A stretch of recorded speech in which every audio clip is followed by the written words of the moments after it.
Bonjour peuple congolais. Ça dépend où vous avez qu'on Christian Bolabiama, Mamba, peuple Mukonzi, peuple souverain, combattant, résistant, révolutionnaire, PNI et les politiciens non institutionnels. Bande konangai donc toye lelo pona koloba makambo etali mboka na biso, mboka na biso ezali mboka lokumu, mboka na biso ezali mboka ya batu ya bwanya, mais tokoboya moto oyo alingi kokwesa mboka na biso tokosepela te. Yango wana bandeko na ngai tozali kosenga na bino vraiment ayangele. Yango wana bandeko na ngai tozali kosenga na bino vraiment donc tozala soudé parce que situation ezali catastrophique, et puis donc esengeli ngai na yonde tozala bien informé pour na toyeba ndeni tokobunda makambo lobi. Yango wana tokopesa nano passage na hymne national oyo ya lokumu ya Congo Zaïre, donc affaire ya Zaïre et sangisa biso, puisque deux hymnes nationaux wana ezali ba hymne nationaux oyo esamaki na ba père Boka na Lutumba, bazali ba congolais, bazali ba sango. Yango tokopesa donc lokumu na hymne national ya Zaïre ya mboka na biso oyo sangisa biso oyo unifiaki biso, oyo vision ya mboka ezalaki clair contrairement na vision ya lelo. Vision ya mboka na biso ezalaki clair contrairement na vision ya lelo. Yango wana bandeko na ngai bato bayebaki te bayokaka yango, et lelo yo donc c'est-à-dire tozali devant occupation, alors que donc esengeli tozala uni po to bouter occupation libanda et bakomi pende pe ya okende. Yango wana totieli bino donc hymne national donc la Zaïroise Bolanda. Merci.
Bandeko na ngai toye ko parler na makambo ya concert ya Koffi Olomide, puisque ezali situation o ezali ko préoccuper biso. Tolobaki yango déjà, toloba yango bandeko na ngai, mikanda pe déjà to shito komaki, tolobaki yango esengeli to jongela yango, puisque Koffi azali ko exagérer, Koffi azali ko ya ko provoquer. O ya azali ko sala ezali provocation. Donc na ndenge ya ina provocation, biso pe to komema na ndenge ya provocation. Yango wana bandeko na ngai donc c'est très important makambo tozali kosala, yango wana donc tozali kolakisa que Koffi Olomide concert na ye ekobetama te na ba raison ezali ebele, mais toko retenir kaka raison mibale principalement pour na kolakisa que concert ya Koffi Olomide ekobetama te. Pardon, concert à Koffi Olomide tozali kolakisa yango, donc on a bilembo mibale pamba que concert na ye ekobetama te. Pourquoi? Parce que toujours qu'il y a une transition, et cette fois-ci d'après élément autres zanango, toujours qu'il y a une transition vraiment ya solo, toujours qu'il y a une transition ya mbongwana ya mboka. To yebisa ki bino to promettait ki bino année où eza libération à Congo, sauf avis contraire ou imprévu. Tu sais bino yango to jongeli yango toza kolobake Koffi Olomide donc concert wana risque ezali akobeta te. Tozali ko avancer des éléments, donc engi koloba nini mboka na biso zoza libéré année oyo, sauf imprévu ou avis contraire, mboka na biso zoza libéré, et ce qui ezali libéré avant décembre oyo, donc ba congolais bakosolola na bandeko na bango ba musicien soki mboka eza libéré tokobetaka concert mpona kodévier donc enfin kodevancer Koffi Olomide na kati ya Congo comme na libanda comme mpe na libanda ya Congo na poto et puis na kati ya Congo mpona koboma biloko wana. Donc ça dit bandeko nanga c'est très important les discours oyo nazotenir sikoyo.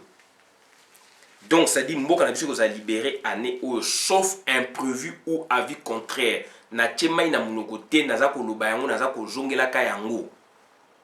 Donc cette fois là donc Koffi Olomide concert na ye kozala impact te parce que to libérer Congo na bolingo et puis na lolengo to lingaki et puis la libération wana pour satisfaire maintenant notre peuple pour tous la cohésion totalement na peuple na biso ya kati na libanda.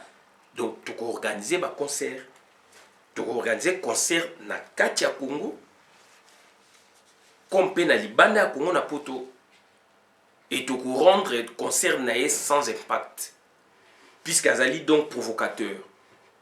Deuxièmement, concerne kobeta te par rapport à la pandémie. Bandeko nanga bochongo na moto par rapport à la maladie ezali Covid-19. Puisque il y a sa concerne en France et que na France ministre ayant en charge n'est-ce pas le tourisme à le bien ou bien bazali kozwa bato en charge donc ça dit chômage partiel. Il y a secteur touristique. Ba événementiel, ba hôtel, ba boé. Donc secteur wana ti lelo misana ne zongi malamu te. Et pour la plupart des cas ezongi te. Ba parc des expositions, ba stade bota la match ndenge ezali ko betama. Yo mona final monene ya France hein ba coupe so championnat de coupe so kinini wana coupe de France de ba championnat minene ndenge wana donc final PSG azo beta Macron a 2000 personnes à stade. Moussous Péja Betnalio, moins de 5000 personnes. Puisqu'il y a la pandémie. Et ce monsieur, Koffi Olomide est venu pour forcer. Ça dit forcer dans le sens de vous faire croire. Alors que le gouvernement français a pris une décision. C'est une décision gouvernementale. Donc, tu as secteur wana. Mingi bazali na banda ko salate. Parc d'exposition, Versailles, musée, boé, cinéma, donc salle mine, spectacle, stade, boé. Donc secteur wana ne fuma mi malamuté. Opéra, so bokele opéra, donc KO. Koffi Olomide obeta wapi. Et le gouvernement français déjà lobby 10 décembre bakokenango tina 2021 na mars bandeko nanga bolanda. Eza biso mutulu bien ote beaucoup en internet beaucoup mona on bossa ba replay beaucoup mona yango ministre donc il y a tourisme alors bien il y a moins d'une semaine. Donc sur ces deux éventualités de Koffi Olomide risque de ne pas jouer. Donc bandeko na ngai bo poser biso ba question belé na sina loba yango akoyi ko beta na kaboé akobeta te na kaboé. Et le pandémie ezali gouvernement français est position sur yango batu donc babi chômage partiel l'état va prendre en charge ti décembre à défaut ti na 2021 mars de bazo préciser mado décembre et puis 2021 à mois de mars il est concerné le 13 février. Donc sur cette donnée sur cette base il y a une décision gouvernementale, le concert de Koffi risque de n'avoir pas lieu. Donc, c'est-à-dire, c'est un provocateur né, azali ko saba biloko oyo asengeli ko sala, biso to kota na gene été, mais biso to ko répondre. To ko répondre na terrain, to ko répondre partout, et mokolo wana, biso to ko zala. Nzamba ko sunga biso to ko zala. Puisque Boujo Batelme Zali Mingi, donc Koffi Olomide, donc c'est-à-dire Ajumbonga Batuti. Ajumbonga Batuti, je vous dis. Ezali Mbonga Batuti. Ezali Loko Yaba Kabila. Koffi Olomide azali alata drapeau ya PPRD, aza membre influent ya PPRD. Koffi Olomide azali membre influent ya PPRD malgré na PPRD kuna babalukela bango, azali membre ya PPRD. Ndeko nanga yo mona te Koffi Olomide alati donc écharpe na PPRD baki koyamba Kabila. Yaki so maseni omona yango te ndeko nanga. Est-ce qu'a renoncé na ki PPRD na ye? Koffi Olomide azali membre ya PPRD. Bandeko nanga tozali ko senga na bino, il faut bozala vigilant. Bandeko nanga tozali ko senga na bino, il faut bozala yangele. Bandeko nanga tozali ko senga na bino, tozali ko informer na bino, donc ça dit tozala bato bakosa biso te, voilà. Bato bakosa biso te. Koffi Olomide donc ça dit ko beta mondenge contre biso. Et biso pe to ko laksa ki mondenge wana. Ayoka ba combattant ba résistant na sango na Londres ba benganaka ya yebiango na 2007. Et aza koya ko tia mozindo wapi na Paris. Donc voilà ba ndeko na ngai ezali makambo mingi ya koloba loba boité, mais ezali makambo ya ko réfléchir et puis ezali makambo ya ko prouver Koffi Olomide que azali rien. Azali rien. Bazali batu bazu mbongo bandeko na ngai donc na tout power. Toboite to lingi batu il faut ba évoluer. Toboite mutu soit dans ba relation il faut évoluer. Mais batu bandeko na ngai baza ko se retrouver mieux na PPRD que na régime mususu ekoya. Puisque autour na mais Félix Azali na kati ya PPRD FCC. De baza mutu moko. Donc bato bazo préférer ba vivre na moment oyo que mboke bunga. Ngazara na Angola na ba 92 11 12 13. Tant pas j'ai kotaki na ba 90. Mais il y avait des Angolais ba vieux auto kotaki, ba vieux vraiment ba grand commerçant. Ba ça vous regretter pas j'ai koti ba ndenge pas j'ai koti bodo ba commerce mongo nkita na mongo kufi. Ba commerce mongo kufa. Puisque bato ba komaka na mbongo mingi ndetango des autres des alliés. Effectivement, puisque Lunda Pela qui Lunda na ke Lunda oyo somi le pango oyo sali boyo ka so Lunda. Puisque Lunda passage côté kuna ezali do unita otika ba congolais ba kota. Mais un Pela tant a récupérer Angola Mobimba a été ordre en tant qu'État. Dio ka boyo ka so Lunda. Puisque il y a bloc ba contrebande. Bloc eza ba bloc ba contrebande do Koffi Olomide ba wera son ba jiben piana ba waze ko ba zumbongo na ya contrebande na musique congolaise. Ce sont des contrebandiers. Ils vendent quoi? Koffi Olomide il vend quoi? Tuboite azoteka oui, il vend quoi? N'est-ce pas musicien moko congolais? Sek Bidens. N'est-ce pas alobai ke amona jamais papa wemba na Sonic na nino na sa semba pesa $500. À mon amour jamais. Parfois jamais plus de $500. Donc c'est très important, mais Papa Wemba n'est pas comparable à Koffi, comme Koffi n'est pas comparable à Papa Wemba, mais c'est un exemple parmi tant d'autres.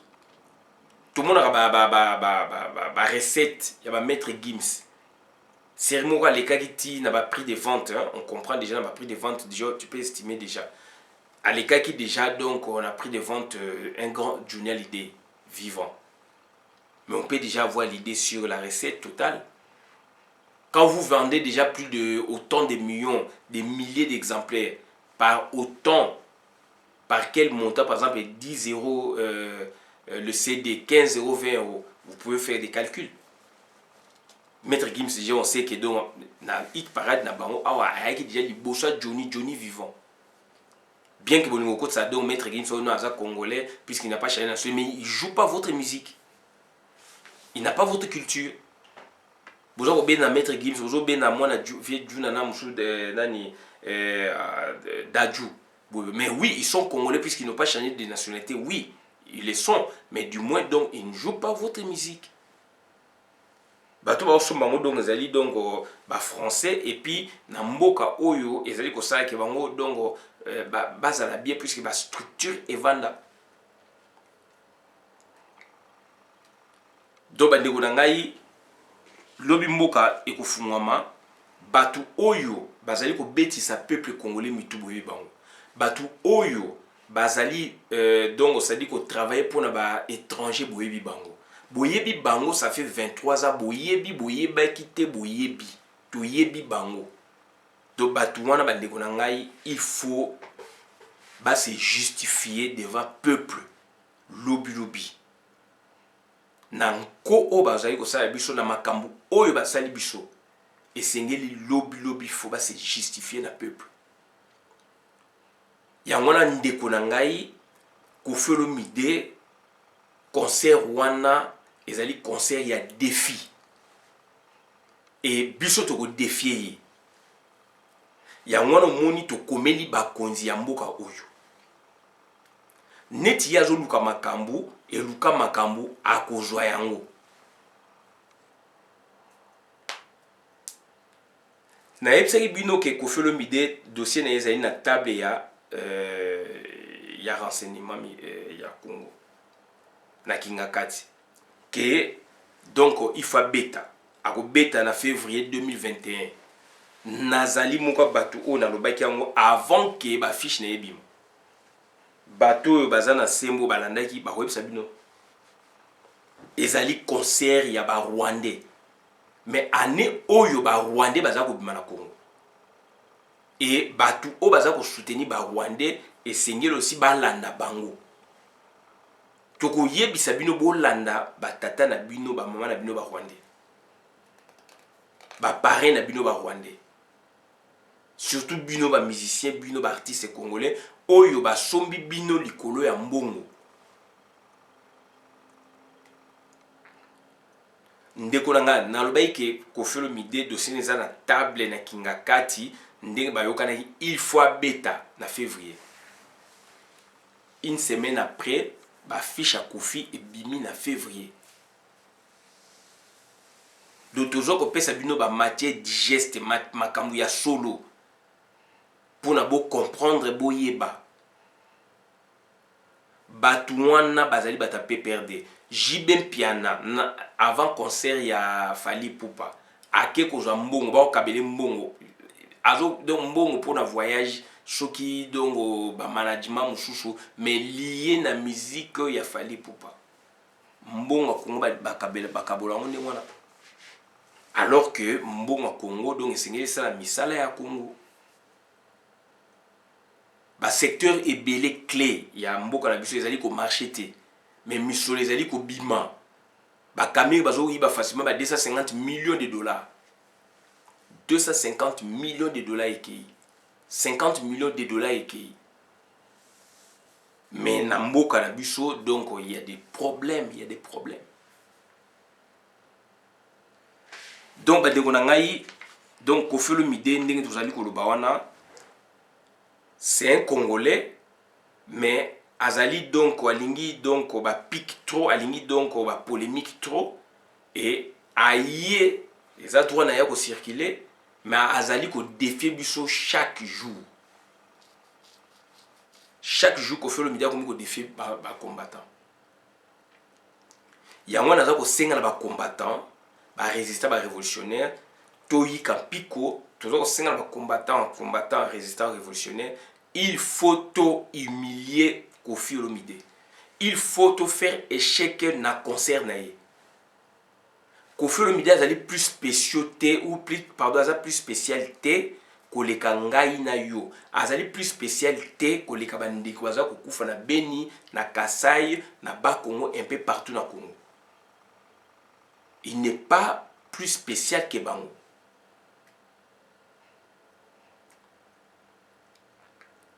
Donc biliaki Koffi Olomide bikoki ayeba koki mambango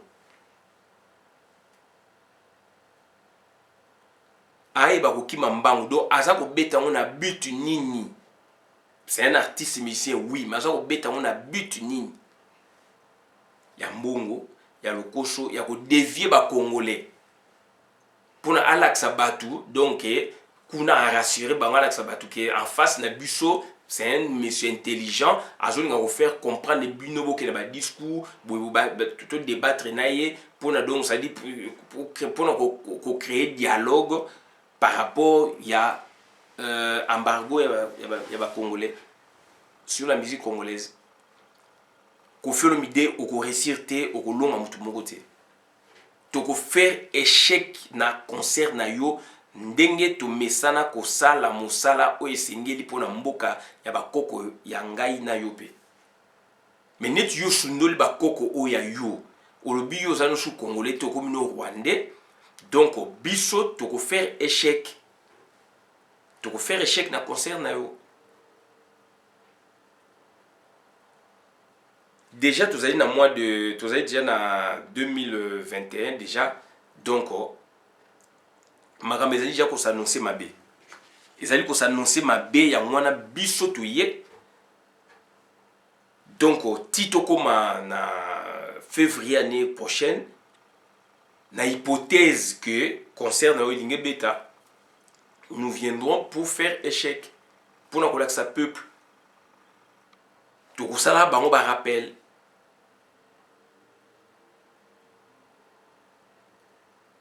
Voilà bande konanga makam on a ko bino trop c'est trop. Mais nazali peut ko rassurer bino sauf avis contraire ou imprévu. J'insiste, sauf avis contraire ou imprévu, Congo ko zala libérer année totalement. Ba tout wana ba ko kima bango moko. Ba utu wana ba ko kima bango mbala moko. Mboka ezali ya ngai, mboka ezali ya yo, ezali ya yekuna. Yango wana bande konanga tozali ko senga na bino donc bolingo boboto to na kati na bino. Donc il faut tous à la souder, tous à la ensemble. Kofi Olomide donc c'est un monsieur, il est têtu, Alingo ça a toujours un double jeu, Alingo tout ça va demi tout, donc ça dit à la diaspora pour tenter donc que ça a divisé batou à kolongate, mais pour faire échec nélo qu'on a dans le cas, dans l'hypothèse où Mbokeza libéré, on va agir autrement. Pour na vider la substance, ko vider concerne na substance, na idée où il y a télé en tout. C'est-à-dire, tu organises un grand concert, nakati à Paris, nakati à Bela, nakati à Congo, soki Congolais libéré et libération Congolais à nous. Tu promettais que bino libération Congolais à nous. Et tout le monde va faire le milieu nzela nini ba kolekaka. Puisque trop c'est trop. Trop c'est trop, tout le monde a nzela nini ba kofi Olomide ba kolekaka. Batu oyo bazali ko bossa na idéal. Batu oyo bazali ko bossa na ke mboka da biso et sengeli bango aussi ba pesa maboko. Ba mususu bazali ko yemba Congo mais beaucoup dénoncer mabe ya Congo ezali lote. Koyemba Congo oui, Koyemba Zaïre oui. Mais ce n'est pas ce que nous demandons. Ce n'est pas ce qu'un patriote a eu au sala. Exactement, ce n'est pas ce qu'un patriote a eu au sala yango. Donc, bandeko na ngai, situation ezali wana, ezali catastrophique. Donc, Kofi Olomide azali komona ye, azali donc leka batu nyonso. Et on comprend, on connaît son comportement. Azali ko bossa na cible, azali ko katsa biso tozali donc ba musicien na yo ou a salaka n'importe quoi. Biso tozala musicien na oti. Azo katsa ke biso tozala ba fanatique na ye oyo ya aranga bango facilement na makama lokuta. Biso tozala ba fanatique na oti. Biso tozali ba peuple congolais, tozali diaspora combattante, résistante, révolutionnaire. Diaspora wana esolaka na mutu oyo alingi ko faire avancer combat.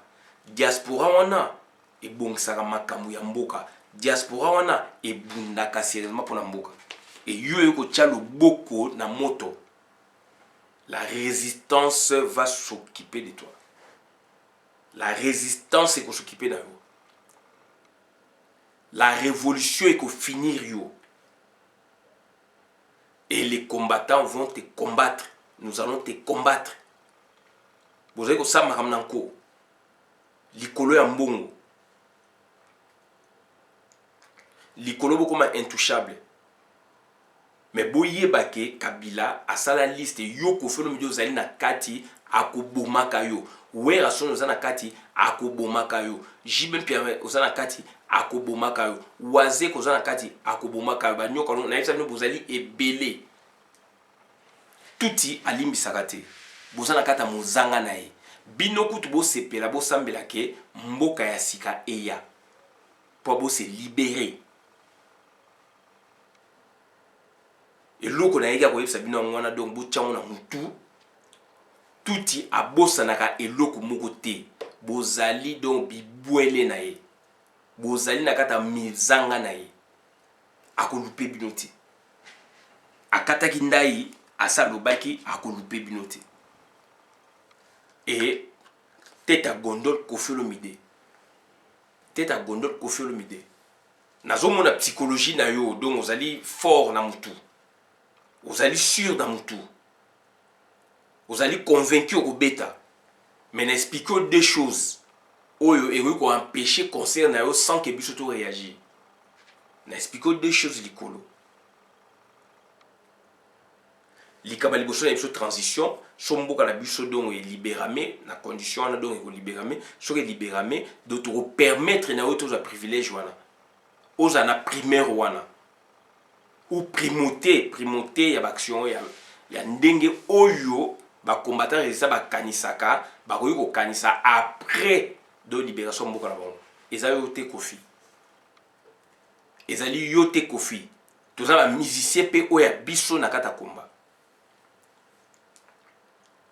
Et deuxième fait, ezali pandémie ministre de la culture ya France alobiango prise en charge partielle ya batu o bazana na secteur touristique. Ya on expliqué likolo tourisme donc ba sale kota na tourisme secteur o ezali ko employer ba masse.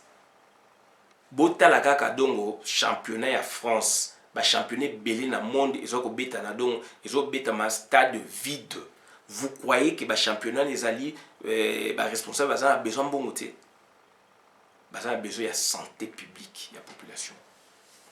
Il y a une estimation, une projection, il y a décembre et puis en mars 2023, 2021, il y a un secteur où on a pour l'activité et zonga. Koffi Olomide obétate. Donc voilà, bande konanga o na yaka ko sabina ngwana Koffi Olomide akobeta te.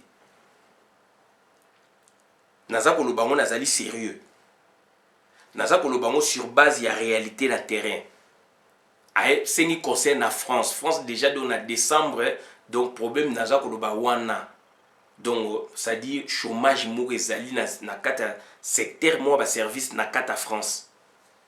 Donc ça li a Koffi Olomide. Et puis la France va limiter à tout moment plus de 5000 personnes. Cas éloquent, il y a la finale au PJ Bettina Bakonzi Mboka, Macron, Hidalgo. Moins de 10 000 personnes à côté du stade. Le championnat Beleza à travers le monde. Batu Bazalité, à huis clos. Et puis le ministre du Tourisme a dit que donc janvier 2021. Bon, yo Koffi Olomide ou à Kwamboué Biso, Ndekonanga Téléma. Donc ça dit tous allés unis, tous allés ensemble. Ngai Christian Bolabia, maman, peuple mokozi, peuple souverain, combattant, résistant, révolutionnaire, PNI. PNI est les politiciens non institutionnels. Merci.